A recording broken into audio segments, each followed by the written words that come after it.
ये देखो, ये जो ब्लू कलर से जो बना हुआ है ना, ये अपना गैल्वेनिक सेल है, right.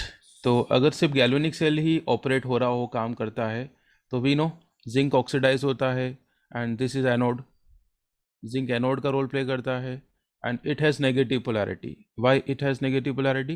Because it loses the electron. तो यहाँ से इलेक्ट्रॉन रिलीज होते हैं, तो यहाँ पर इलेक्ट्रॉन यहाँ से जाएंगे ना, तो ये नेगेटिव पोल होता है। और कॉपर वाला टर्मिनल क्या होता है? कैथोड होता है या रिडक्शन होता है, यहाँ पर इलेक्ट्रॉन गेन होते हैं। तो this is the direction of flow of electrons. और उसका अपोजिट किसकी फ्लो होती है एंड डायरेक्शन होती है? करंट फ्लो की डायरेक्शन होती है। तो if the cell is galvanic, electron flow direction will be zinc to copper and the current flow direction will be from copper to zinc। ये हम पढ़ चुके हैं। अब हम क्या कर रहे हैं अच्छा एक बात और, पर्टिकुलर ये जो डेनियल सेल है हमारा, क्योंकि हम एनोड जिंक लिया है और कैथोड हमने क्या लिया? Copper, right. तो यहाँ पर जो पोटेंशियल डिफरेंस की वैल्यू आती है स्टैंडर्ड कंडीशंस के अंदर, वो देखो, ये टॉपिक चल रहा है रजत, ये वाला topic, effect of external battery, ये पढ़ा रहा हूँ मैं ना। ठीक है, हेडिंग डाल दो अगर नहीं डाली हो किसी ने तो।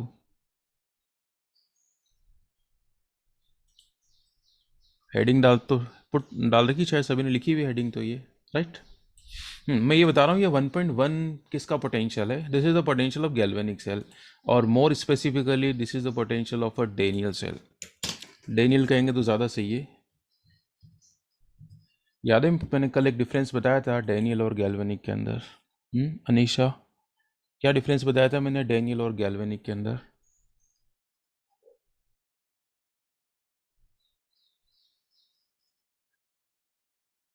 चलिए बताओ अनीशा। सर याद नहीं आ रहा। याद नहीं आ रहा है? देखो, मैंने कहा था डेनियल का वर्ड यूज़ करते हैं when there is a combination of copper sulphate zinc sulphate, या जिंक सल्फेट कॉपर सल्फेट, यानी जिंक एनोड होगा और कॉपर कैथोड हो। तो इस कॉम्बिनेशन के लिए specifically Daniel term is used. और इसके अलावा और कोई भी कॉम्बिनेशन हो, इट में भी zinc sulphate silver nitrate, it में भी कैडमियम सल्फेट क्रोमियम सल्फेट, कुछ भी हो, तो more general term is galvanic. तो पर्टिकुलर मैं डेनियल वर्ड यूज़ कर रहा हूँ क्योंकि मैं डेनियल के रिस्पेक्ट में एक्सप्लेन कर रहा हूँ। तो it's a potential comes out to be 1.1। कैसे आया वो भी अपन इस चैप्टर में सीखेंगे। ओके, तो अभी तो मैंने कहा है, तो आप मान लीजिए इसका पोटेंशियल कितना होता है। इट हैज़ पोटेंशियल 1.1 वोल्ट, ये मैं लिख देता हूँ। इसका पोटेंशियल है 1.1 volt. This is 1.1 volt. Okay, और करंट फ्लो की डायरेक्शन क्या होगी इसमें? Just opposite to the flow of electrons, ये करंट फ्लो की डायरेक्शन है। चलिए, तो ये सेल वर्किंग था, वर्किंग मोड पर है। अब हमने क्या करा है, इस गैल्वेनिक, इस डैनियल सेल से क्या कनेक्ट कर दिया? एक इलेक्ट्रोलाइटिक सेल हमने कनेक्ट कर दिया। तो हम देखना चाह रहे हैं क्या चेंजेस होंगे क्या नहीं होंगे, ये हम स्टडी करना चाह रहे हैं। तो देखो, मैं एक गैल्वेनिक सेल अटैच कर रहा हूँ और वो भी अपोजिट पोलैरिटी के अंदर। तो एक बार देखो ध्यान से, ये जो ब्लैक लाइन दिखाई ना मैंने, ये इसको डिनोट कर रही है इलेक्ट्रोलाइटिक सेल को। तो इसका नेगेटिव मैंने यहाँ पर बनाना है, ये नेगेटिव टर्मिनल इसका, ये इसका पॉजिटिव, फिर नेगेटिव, राइट, और फिर पॉजिटिव, ऐसे ये minus, this is minus, this is plus. Okay, चलो। तो अब इसमें अगर मैं आपसे पूछूं कि what is the direction of electron flow, -2 plus या +2 माइनस? इसके अंदर इलेक्ट्रॉन फ्लो की डायरेक्शन क्या होती है? This outer one is what? Plus two minus. +2 minus तो करंट फ्लो की डायरेक्शन होती है ना? सभी जानते हैं शायद, ये जो हम इस तरीके से शो करते हैं ना, ये करंट फ्लो की डायरेक्शन होती है। This is the flow, direction of current flow. ये करंट फ्लो की डायरेक्शन है। और इलेक्ट्रॉन फ्लो क्या होता है? इसका अपोजिट होता है। ओके, चलिए। और इसका पोटेंशियल हमने कंडीशन डाल दी। पहला कंडीशन क्या कह रहे हैं अपन कि when the external potential is less than 1.1, ये जो बाहर हमने यहाँ से जो पोटेंशियल अप्लाई कर रहे हैं, इसकी वैल्यू कितनी बोल दी सर, हमने? हाँ बोलो। अगर +2 माइनस जा रहा है तो करंट तो डायरेक्शन ऑपोजिट होना चाहिए ना? जिससे आपने मार्क किया। देखो ना, ये देखो इलेक्ट्रॉन फ्लो की डायरेक्शन ये है ऐसे, तो इलेक्ट्रॉन फ्लो की करंट की डायरेक्शन अपोजिट तो है। यहाँ पर इलेक्ट्रॉन कैसे फ्लो हो रहे हैं, इलेक्ट्रॉन फ्लो की डायरेक्शन ये है ना अपोजिट। देखो दिस इज, ये इलेक्ट्रॉन्स फ्लो ऐसे हो रहे हैं, करंट ऐसे फ्लो होगी। ओके, नॉर्मल अपन जो बैटरी लगाते हैं ना सर्किट्स के अंदर, वो यही वाली तो होती है। देखो ज़रा ऐसे तो लगाते हैं अपन, यहाँ प्लस होता है यहाँ माइनस होता है, तो यही तो करंट डायरेक्शन शो करते हैं अपन। ओके, तो ये तो बात हो गई हमारी। अब देखिए दोनों में कंपटीशन होने वाला है ना, थोड़ा अच्छे से समझ में आ जाना चाहिए। पहला केस आपको समझ में आ गया तो सेकंड केस फिर तो इसका जस्ट रिवर्स होने वाला है। ओके, तो ज़रा मुझे बताओ, यस अपर्णा बताना मुझे, देखो ये जो गैल्वेनिक सेल है इसका पोटेंशियल 1.1 है और जो बाहर वाली बैटरी का पोटेंशियल 1.10 है। तो अपर्णा डोमिनेटिंग कौन सा सेल होगा, गैल्वेनिक या electrolytic? Galvanic. Galvanic will be dominating क्योंकि इसकी वैल्यू ज़्यादा है, करेक्ट। तो अगर ये डोमिनेटिंग है तो फिर इलेक्ट्रॉन फ्लो की डायरेक्शन क्या होगी, जिंक टू कॉपर या copper to zinc? Sir zinc to copper. Zinc to copper, correct. तो जिंक रोड विल ऑक्सीडाइज और रिड्यूस?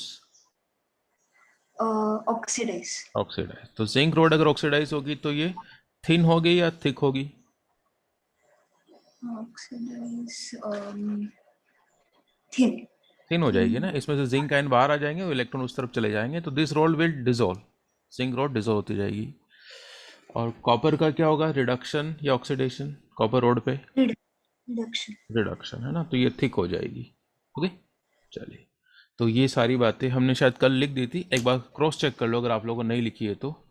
सबसे पहला पॉइंट तो देखो हमने क्या लिखा था यहाँ पर, ये डायग्राम कोई बनाने की जरूरत नहीं, आप चाहो तो ये रफली बना सकते हैं, है ना। मेन तो आपको कंडीशन समझ में आ जाएगी यहीं से। तो देखो एक सेकेंड, पहला पॉइंट तो हमने क्या कहा था कि सेल कैसा बिहेव करेगा, as a galvanic cell, right, क्योंकि डोमिनेटिंग वैल्यू ये ज़्यादा है, this one is a greater value. Okay, second thing यहाँ पर एनोड कौन होने वाला है, जिंक। अच्छा, इलेक्ट्रॉन फ्लो की डायरेक्शन क्या होगी, जिंक टू कॉपर, तो करंट फ्लो की डायरेक्शन इसकी जस्ट अपोजिट हो जाएगी। ठीक है, इसमें कोई डाउट नहीं किसी को। नाउ एनोड ऑक्सीडाइज होगा, और एनोड कौन है, anode is zinc and it has negative polarity. Okay, जब भी सेल गैल्वेनिक होता है एनोड नेगेटिव होता है, ये बात आपको याद रखनी है। ठीक है, तो हम क्या कह देंगे, एनोड कौन होगा, जिंक होगा, और जिंक रोड क्या होगी, ऑक्सीडाइज। एनोड नेगेटिव होगा, ये वाली बात अंडरस्टूड है, फिर भी आपको लगता है लिखनी चाहिए तो मैं लिख देता हूँ। जब भी सेल गैल्वेनिक है anode will always be negative. Okay, fourth point, okay ये क्या हो गया, कैथोड इसका जस्ट अपोजिट हो जाएगा, और कैथोड क्या हो जाएगा यहाँ पर, एक सेकेंड में साइन हट गया वो, कैथोड क्या होगा, पॉजिटिव। क्लियर, तो ये 5 पॉइंट्स हमने लिख दिए थे इसके बारे में। समझ में आ गई सारी सिचुएशन, सारे पॉइंट्स क्लियर हो गए, या कोई सा पॉइंट नहीं क्लियर होगा मुझे बता दो। तो फिलहाल हमारा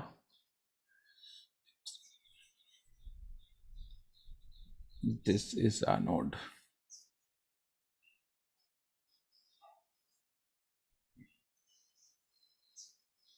and this is cathode. Okay, anode is negative, cathode is positive.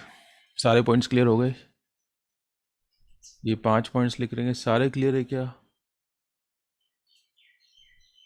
Harshita बताओ, ये 5 पॉइंट्स क्लियर है? ओके, अब इसका जस्ट अपोजिट करने वाले हैं अपन, है ना, तो इसमें कुछ ज़्यादा दिमाग नहीं लगाना है। जस्ट अपोजिट करेंगे मतलब जो एक्सटर्नल पोटेंशियल है उसकी वैल्यू मोर देन 1.1 कर देंगे, तो सब कुछ रिवर्स हो जाएगा। अंडरस्टूड है? देखो केस 2 क्या करेंगे अपन, कि when applied potential is more than 1.10, ये जो बाहर हम पोटेंशियल अप्लाई करने जा रहे हैं इसकी वैल्यू क्या है, 1.10 से ज़्यादा है, तो दिस इज एक्सटर्नल पोटेंशियल, ये minus plus, minus plus. Okay, तो इसके according this shall be the direction of flow of current, और ये क्या होगी, इलेक्ट्रॉन फ्लो की डायरेक्शन होगी। This will be the direction of electron flow. अब इसका पोटेंशियल क्या है, मोर देन 1.1 है, तो दिस इज डोमिनेटिंग, ये वाला सेल डोमिनेटिंग है। ओके, तो सबसे पहला पॉइंट हम क्या कह देंगे इसके बारे में, कि अब की बार सेल कैसा बिहेव करेगा, as an electrolytic cell. Okay, second thing, electron का फ्लो किधर से किधर होने हो रहा है, तो हम क्या कहेंगे, फ्रॉम कॉपर टू जिंक होगा। Electron flow will be from copper to zinc, है ना, ये डोमिनेटिंग है ना, ये वाला पार्ट। थर्ड पॉइंट, करंट तो इसका जस्ट अपोजिट होता ही है, तो क्या कह देंगे अपन, current flow will be from zinc to copper. अब समझने वाला पॉइंट है भाई, तो देखो मुझे बताओ, हर्षित बताना ज़रा, इलेक्ट्रॉन का फ्लो इधर से इधर आ रहे हैं, तो tell me, zinc rod will gain the electron और विल लूज द इलेक्ट्रॉन, ये डोमिनेटिंग है, तो मुझे बताओ जिंक रोड इलेक्ट्रॉन गेन करेगा या लूज करेगा।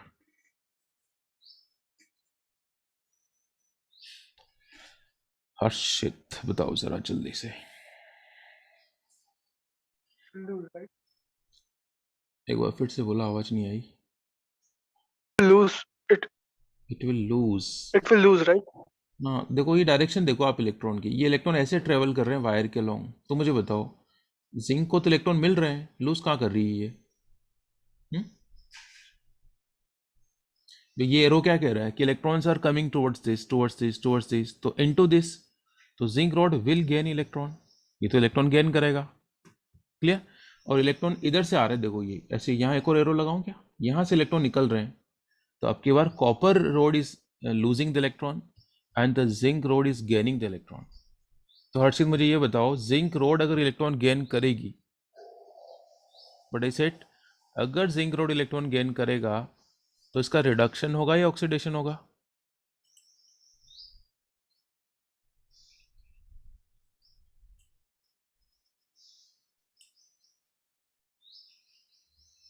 हर्षित जल्दी बताओ।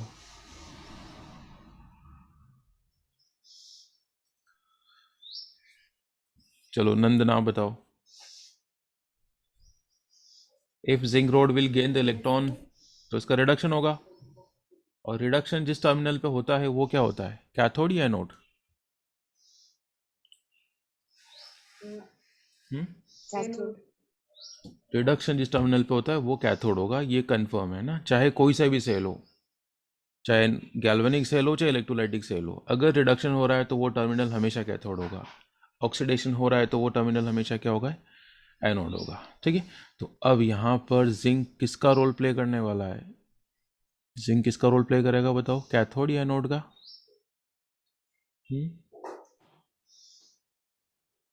Cathode. कैथोड, क्योंकि इसका रिडक्शन हो रहा है, करेक्ट। और इसकी पोलैरिटी क्या होगी, इसकी पोलैरिटी क्या होगी, Positive. इसकी Negative, right? नेगेटिव होगी ना, क्योंकि ये बैटरी के नेगेटिव से कनेक्टेड है। इस वाले सेल में पोलैरिटी हमने कैसे देखते थे, याद है, जो बैटरी के नेगेटिव से कनेक्टेड होता है तो वो नेगेटिव ही होता है, और वो क्या होता है, वो कैथोड होता है। ये थोड़ा सा कन्फ्यूजन हो रहा है, आप कंफ्यूज हो रहे हो। So पर cathode तो positive होगा ना? याद करो, जब मैंने आपको ये वाला सेल पढ़ाया था, पहली क्लास में आया था, फेराडे लॉ पढ़ाया था, तब मैंने ये वाला सेल पढ़ाया था, इलेक्ट्रोलाइटिक। तो इसमें अब हम कैथोड एनोड कैसे डिसाइड करते थे, याद करो, कि जो बैटरी के पॉजिटिव से कनेक्ट है वो एनोड होता है, जो बैटरी के नेगेटिव से कनेक्ट होता है वो कैथोड होता है। ऐसा ही कुछ तो बताया था मैंने, याद आ रहा है। पेज खोलो, नोटबुक में देखो मैंने क्या लिखा रखा है, जहां मैंने इलेक्ट्रोलाइटिक सेल पढ़ा रखा है ना, वहां देखो एनोड कैथोड क्या लिखा रखा है। क्लियर अब तो सभी को, कंफ्यूज मत हो आप Yes. लोग, है ना। चलिए, रजत, मिस्टर रजत,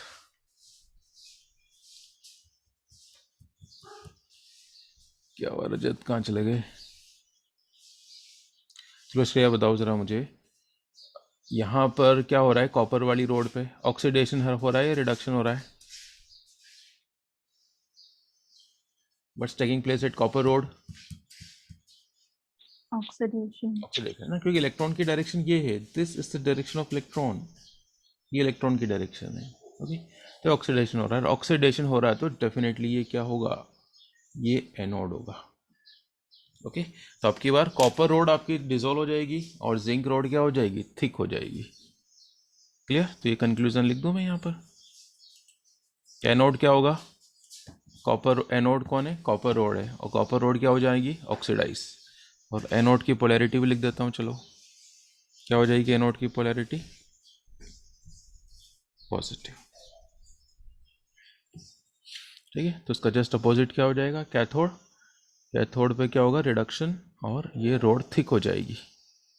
ये क्या कर दिया मैंने, ठीक है, और कैथोड की पोलैरिटी क्या हो जाएगी, नेगेटिव।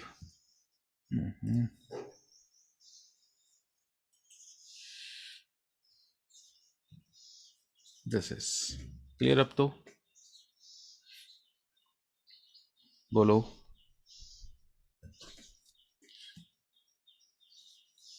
तो ये वाला जो सेल होता है ना, ये इसे प्लस माइनस करके दिखाते हैं। जनरली हम सेल का मतलब ये समझते हैं हम बैटरी, तो इसमें प्लस माइनस तो हमें बहुत पहले से याद है कि जो प्लस से कनेक्ट होता है वो एनोड होता है, जो माइनस से कनेक्ट होता है वो कैथोड होता है। बस नया हमने तो ये वाला तो पढ़ा है, ये जो ब्लू कलर वाला गैल्वेनिक, ये तो हमने नया पढ़ा है। ओके, चले अब थर्ड सिचुएशन हम, अच्छा ये क्या कर रखा है मैंने, ठीक है क्लियर। सेकंड केस क्लियर हो गया, ये सारे पॉइंट्स। डिसॉल्व होने का मतलब वो थिन हो जाएगी, डिपॉजिट होना मतलब the it will be thicker. Okay, बता दो फिर भी कोई डाउट हो तो किसी को। त्रिशा, कोई डाउट है क्या?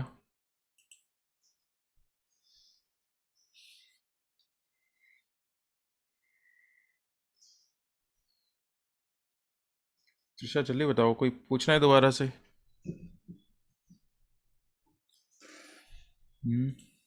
अच्छा सॉरी, त्रिशा की तो प्रॉब्लम है।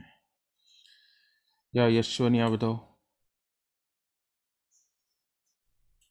No sir. ओके, है ना, प्लस माइनस में कन्फ्यूजन हो रहा है तो आप दोनों सेल को फिर से देख लेना, है ना, खुद ही देख लेना ना। सबसे पहले मैंने ये वाला सेल पढ़ाया था। ओके, ये कहाँ जा रहा है ना, वो क्या क्लासेस कनेक्टेड हो ना, पहली वाली क्लास में पढ़ा था हमने, ये इस तरीके से पढ़ाई बनाई थी हमने बैटरी, है ना, याद है, बड़ा सा बीकर बनाया था, ऐसा कुछ करा था, मुझे भी याद, अच्छा मुझे तो याद है, ऐसा कुछ कराया था मैंने, थोड़ा अजीब सा बना दिया मैंने ये। तो यहाँ पर इसको एनोड कहा था और ऐसे डिफाइन करा था मैंने कि the electrode which is connected to the positive terminal of the battery is anode. जो बैटरी के नेगेटिव से कनेक्टेड होता है वो कैथोड होता है। इस वाले सेल के अंदर एनोड पॉजिटिव होता है, इसमें कैथोड नेगेटिव होता है। और जब मैंने ये इस तरीके वाला सेल पढ़ाया था आपको, ये दो बीकर दो रोड, इसमें मैंने आपको कहा था कि एनोड नेगेटिव होता है, कैथोड पॉजिटिव होता है। लेकिन द कॉमन फीचर दोनों ही केस में एनोड पर क्या होता है, ऑक्सीडेशन होता है। पोलैरिटी एनोड की नेगेटिव कब होती है, when this is galvanic cell. Anode की पोलैरिटी पॉजिटिव कब होती है, when this is electrolytic cell. Okay, तो आप दोनों सेल्स को दोबारा देख लेना, समझ में आ जाएगा आपको। तो दिस इज ओवर। अब केस थर्ड क्या हो सकता है कि दोनों साइड का पोटेंशियल आप इक्वल कर दो। बाहर जो बैटरी लगाई उसका पोटेंशियल भी कितना कर दो, 1.1, और जो इंटरनल बैटरी है, सॉरी इंटरनल ये गैल्वेनिक सेल है, उसका भी पोटेंशियल क्या है, 1.1। तो कोई करंट फ्लो नहीं होगी, राइट, तो सीधा रिजल्ट लिख दूँ मैं, है ना, सेल वर्क ही नहीं करेगा एक तरीके से आपका, क्योंकि जितने इलेक्ट्रॉन इधर से आ रहे हैं उतने इलेक्ट्रॉन इधर से आएंगे, तो नेट करंट फ्लो क्या हो जाना है, ज़ीरो। सेल वर्क ही नहीं करेगा आपका, है ना, no flow of electrons, no flow of currents, कोई ऑक्सीडेशन नहीं होगा, कोई रिडक्शन नहीं होगा। ओके, चलिए, तो ये टॉपिक हमने फिर से करा, अब हम इसका आगे पढ़ेंगे, है ना। ये तो हमने लास्ट में पढ़ भी लिया था, लेकिन थोड़ा सही से समझ, इसका डायग्राम मैंने कंप्लीट नहीं करा है, करूँ क्या? ये हो जाएगा माइनस प्लस फिर माइनस, ठीक है, इधर से इलेक्ट्रॉन आ रहे हैं और इसमें इधर से इलेक्ट्रॉन आ रहे हैं ना, तो दोनों डोमिनेटिंग है, तो नेट करंट क्या हो जाना है, 0। इसका पोटेंशियल भी कितना ले रहे हैं अपन, 1.10। बाहर वाली बैटरी का पोटेंशियल भी कितना ले रहे हैं अपन, 1.10। तो कोई करंट फ्लो नहीं होगा, एक दूसरे का अपोज करते रहेंगे ये। चलिए अब हमारा नया टॉपिक शुरू होगा, है ना। अब आपको इसका आंसर मिलेगा कि जिंक ऑक्सीडाइज ही क्यों होता है, कॉपर रिड्यूस ही क्यों होता है ना। जैसे जब मैं आपको एक गैल्वेनिक सेल पढ़ा रहा था तब मैंने आपको क्या कहा था कि जिंक ऑक्सीडाइज होता है, तब आप लोगों ने पूछा नहीं कि जिंक ऑक्सीडाइज ही क्यों होता है, कॉपर ही क्यों रिड्यूस होता है। उसका आंसर अब मिलेगा आपको ना। मैंने कहा था ना zinc undergoes oxidation and copper gain the electron, तो जिंक ही ऑक्सीडाइज क्यों होता है भाई, जिंक रिड्यूस क्यों नहीं होता, है गैल्वेनिक सेल की बात कर रहे हैं अपन। तो इसका आंसर अब अपन को मिलेगा, राइट। ये सब डिपेंड करता है, ये सब मतलब कौन इलेक्ट्रॉन लूज करेगा कौन गेन करेगा, it all depends on SRP value, standard reduction potential value. तो वो रिडक्शन पोटेंशियल वैल्यू हम पढ़ने जा रहे हैं। तो ये थोड़ा सा थ्योरेटिकल टॉपिक होने वाला है। अच्छा, अब तक जो हमने पढ़ा है ना ये टॉपिक, इसके ऊपर जो क्वेश्चंस है वो मैं आपको दिखा देता हूँ, चलो जल्दी से। ये गैल्वेनिक सेल के बारे में हमने जो पढ़ा है ना, इसके ऊपर 2 ही क्वेश्चन है, ज़्यादा नहीं है। तो चलिए पहले वो क्वेश्चंस दिखा देता हूँ आप लोगों को, है ना। नोट नहीं करने क्वेश्चंस। हाँ बोलो। एक बार केस 3 दिखाओ। एक बार दिखा रहा हूँ मैं, केस 3 दिखा रहा हूँ, दिस वन।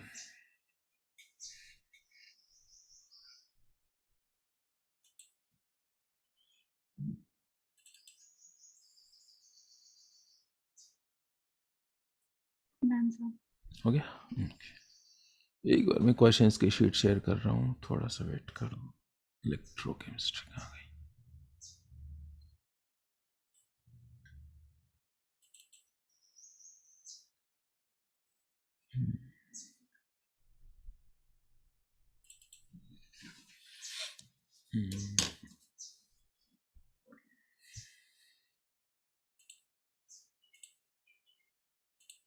ऐसे ओरली आंसर दे देना इनका, है ना। अच्छा, ये अपने डाउट्स अभी पेंडिंग है क्या इसके फर्स्ट वाले असाइनमेंट के भी?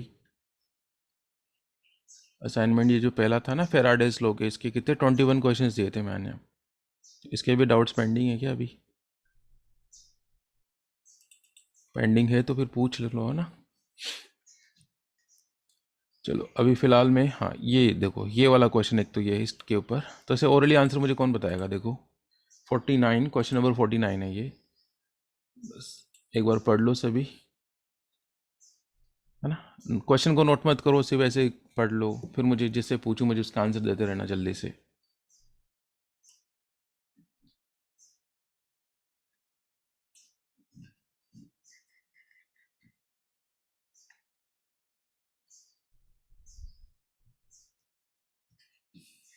Yes, the first question goes to Ayush. बताओ जरा आयुष, इस वाले सेल में which of the electrode is negatively charged? क्या पूछ रहे हैं पहला पार्ट आपसे ये कि इसमें नेगेटिवली चार्ज कौन होगा? विच of the electrode is negatively charged? Ayush पहले बताओ, ये गैल्वेनिक सेल ही दिख रहा है ना आपको, वैसे लिख भी रखा है इन्होंने ना गैल्वेनिक सेल, तो उसमें नेगेटिवली चार्ज कौन होगा? एनोड होगा या कैथोड होगा, और कौन सी मेटल होगा, जिंक होगा या सिल्वर होगा, ये भी बताना है साथ में। अनीशा आप बताओ चलो। Sir zinc. Zinc is negatively charge, कैसे पता चला आपको अनीशा? ये कैसे पता चला आपको कि जिंक इज एनोड? देखो ये चीज़ आप क्या बोलते हैं उसको, दिमाग में बिठा लो अच्छे से कि एनोड पर ऑक्सीडेशन होता है। एक्चुअली आप रिवर्स याद करो कि that terminal on which oxidation occur is always anode, जिसका ऑक्सीडेशन होता है वो एनोड होता है, देयर इज नो एक्सेप्शन। तो आप रिएक्शन को देखो ज़रा, क्या हो रहा है यहाँ पर, Zn is undergoing oxidation, zinc zinc 2+ में कन्वर्ट हो रहा है तो ऑक्सीडेशन हो रहा है, और जिसका ऑक्सीडेशन होता है वो एनोड होता है, and anode is negatively charge in case of galvanic cell. तो उन्होंने हमसे पूछा नेगेटिवली चार्ज कौन है, तो answer is zinc and this is anode. Okay, चलो सेकंड पार्ट का आंसर बताओ मुझे Anjali. Carriers of the current in the cell, थोड़ा जल्दी से बता दो। What are the carriers of current in the cell?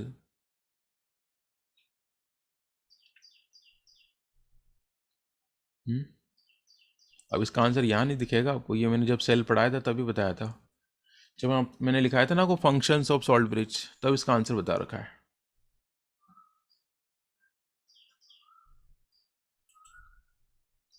Aparna बताओ, आप बताओ जरा। So, free electrons and free ions. Free ions, both are the current carriers. Free electrons are current carriers in outer circuit. Free ions are current carriers in inner circuit in salt bridge. Okay, तो दोनों दोनों ही लिखने पड़ेंगे आपको यहाँ पर।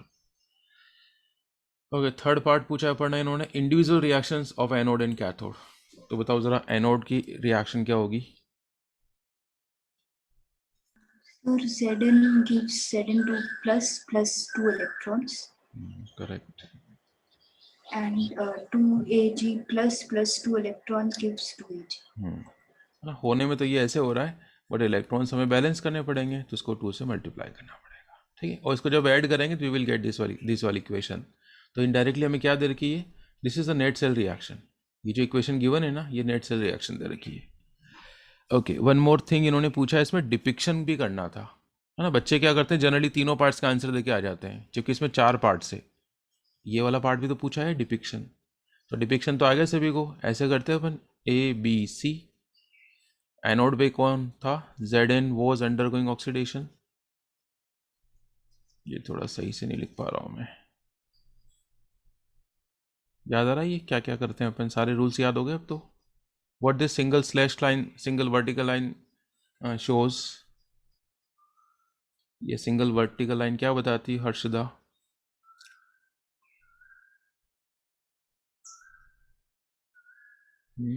Sir phase difference. Phase difference है ना, ये सॉलिड फेज है, ये एक्वस फेज है। ब्रिज के लिए आती है 2 पैरेलल लाइंस। कैथोड पे कौन था, सिल्वर, है ना। यहाँ पर कॉफिशिएंट नहीं लिखे जाते, यहाँ 2 नहीं लिखना है। आयंस के वहाँ पर एक्वस लिखना होता है, और कंसंट्रेशन कुछ नहीं दी होती तो 1 मोलैरिटी लिखेंगे, और फिर आ जाएगा हमारा सिल्वर सॉलिड। तो दिस इज द डिपिक्शन। बहुत आसान क्वेश्चन है, बट ये आया हुआ एग्जाम में। ओके, अभी जो मैं आपको एक्सप्लेन कर रहा था वो ये था, दिस वन, ये 50। तो एक बार इसको भी पढ़ ही लेते हैं, चलो, जब साथ का साथ ही कर लेते हैं, पेंडिंग नहीं रखते हैं इसको। एक बार ये पढ़ लो, रीडिंग लगा लो, नोट मत करो, सिर्फ रीडिंग लगा लो। क्वेश्चन तो है ये सभी के पास।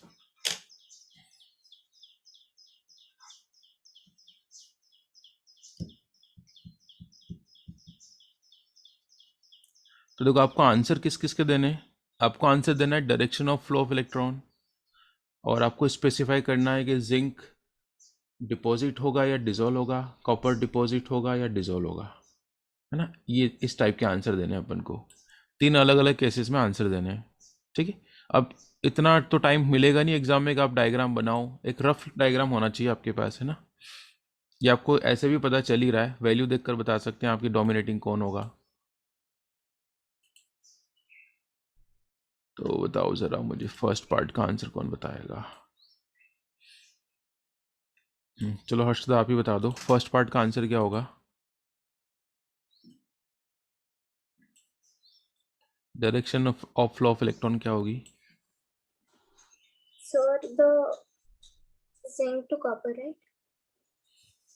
फ्लो ऑफ इलेक्ट्रॉन की डायरेक्शन होगी जिंक टू कॉपर, करेक्ट। और जिंक रोड क्या होगी, डिपॉजिट होगी या डिजोल्व होगी। It will dissolve due to oxidation. है ना। अब अपन को ये पता चल गया कि जिंक इलेक्ट्रॉन लूज कर रहा है, तो डेफिनेटली ऑक्सीडाइज होगा, और ऑक्सीडाइज होगा तो डिजोल्व होगा, है ना। और कॉपर क्या हो जाएगा, डिपॉजिट होगा, ठीक है। अभी जस्ट पढ़ाई है, तो मुझे लगता है इसका आंसर आता है सभी को, है ना। सेकेंड वाला पार्ट में क्या कर दिया इन्होंने, ये जस्ट इक्वल वाला कर दिया। थर्ड वाले पार्ट में क्या कर दिया, ज़्यादा कर दिया। ज़्यादा कर दिया तो फिर ये गैल वो हो जाएगा, इलेक्ट्रोलिटिक सेल के जैसा हो जाएगा। ओके, तो सी पार्ट का आंसर क्या हो जाएगा, just opposite to that of first part. Okay, तो ये क्वेश्चन समझाने के लिए मुझे आपको ये करना पड़ा ना। ये 2 बार आ चुका है बोर्ड में, ये लिख नहीं रखा है मैंने कब आया था, बट ये क्वेश्चन 2 बार प्रीवियस ईयर बोर्ड में आ चुका है, दिस वन। क्लियर।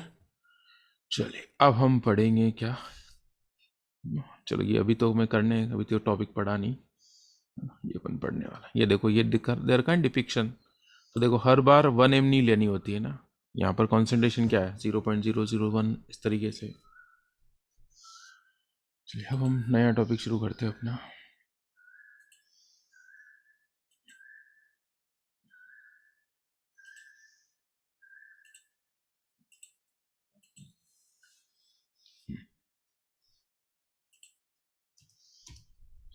तो देखिए कुछ टर्म्स आ रही है हमारे सामने। स्टैंडर्ड कंडीशंस क्या होती है, एसटीपी क्या होता है, एनटीपी क्या होता है। पहले हम इन तीनों टर्म्स के बारे में बात करते हैं। तो ये शायद फर्स्ट टर्म आपने नहीं सुनी होगी, बट सेकंड तो सभी ने सुनी है। तो कौन बताएगा मुझे एसटीपी का मतलब क्या होता है? और अच्छा, ओम का माइक काम नहीं कर रहा है। रजत तो बताएगा नहीं आंसर। अबे रजत, शुड भी उम्मीद करें हम आपसे।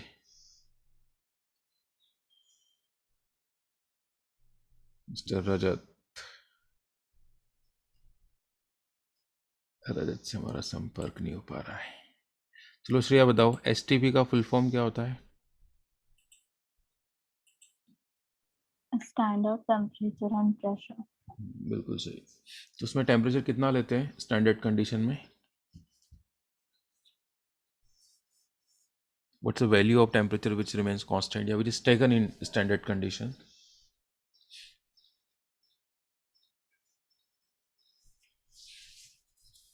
No idea.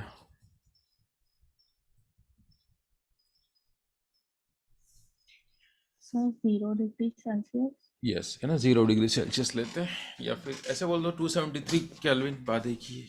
And the pressure कितना लेते हैं इसके अंदर?